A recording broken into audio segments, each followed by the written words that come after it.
One fellow asked his father, ఒక బిడ్డ వాళ్ళ తండ్రిని అడిగినాడు, Papa, show me aeroplane which I have not seen. నేను Aeroplane నాకు చూపించు. ఒక ఏరోప్లేన్ నాకు చూపించు అన్నాడు. Then that fellow took him అప్పుడు to the aerodrome. వాళ్ళ బిడ్డ ఎయిర్పోర్ట్ తీసుకుపోయినాడు. వాళ్ళ ఫాదర్ కొడుకుని తీసుకెళ్ళాడు. ఫాదర్ కొడుకుని తీసుకుపోయినాడు ఎయిర్పోర్ట్. చిన్నోడు వాడు చూసి అరే బాబరే ఇతనా బడా ఏరోప్లేన్, ఈ విధంగా ఇంత పెద్దగా ఉంది ఏరోప్లేన్ అని ఆశ్చర్యపోయాడు ఆ బిడ్డ. ఇంత పెద్దది పప్పా, how it goes like a bird in the air. ఏ విధంగా పక్షిలాగా ఇది గాల్లో ఎగురుతుంది అన్నాడు. ఇంత పెద్దది, ఓ so much huge aircraft. ఎంతో పెద్దగా ఉంది ఈ విమానం అంటున్నాడు. Then that fellow could not explain it. అప్పుడు ఆ తండ్రి వివరించలేకపోయాడు. Father could say only this much.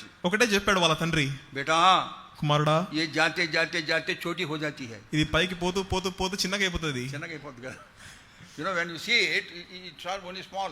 పైన ఆకాశంలో విమానం ఎంత ఉంటది. Oh, then he said, "ఓహో ऐसा है क्या?" అప్పుడు ఆ బిడ్డ అన్నాడు, ఓహో ఆ విధంగా ఉంటుందా. But that is not the truth. అది సత్యం కాదు. How does this flight go higher and higher? పైకి ఏ విధంగా వెళ్తుంది ఈ విమానం. There is a gravitational pull.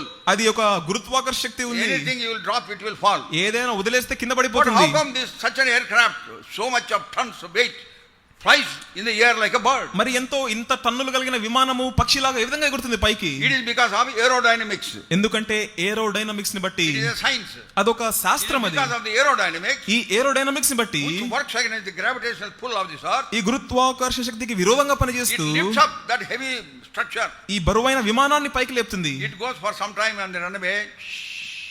ఈ విధంగా వేగంగా రన్వే మీద వెళ్తూ ఉంటుంది.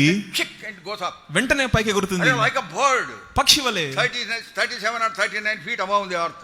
భూమి మీద నుండి 37,000 అడుగులు 38,000 అడుగులు పైకి ఎగురుతుంది. It is because of aerodynamics. ఎందుకంటే ఈ ఏరోడైనమిక్స్ అనే శాస్త్రం. That is a wonderful illustration for us. అద్భుతమైన ఉదాహరణ ఇది మనకు. How we the children of God, దేవుని పిల్లలంగా మనము living on this earth, ఈ భూమి మీద నివసిస్తున్నాం. in spirit we should be lifted up by the power of God. దేవుని యొక్క శక్తి ద్వారా మన ఆత్మలో మనం పైకి లేపబడాలి. What is that? ఏంటది? Spiritual dynamics. ఇది ఆత్మ సంబంధమైన డైనమిక్స్.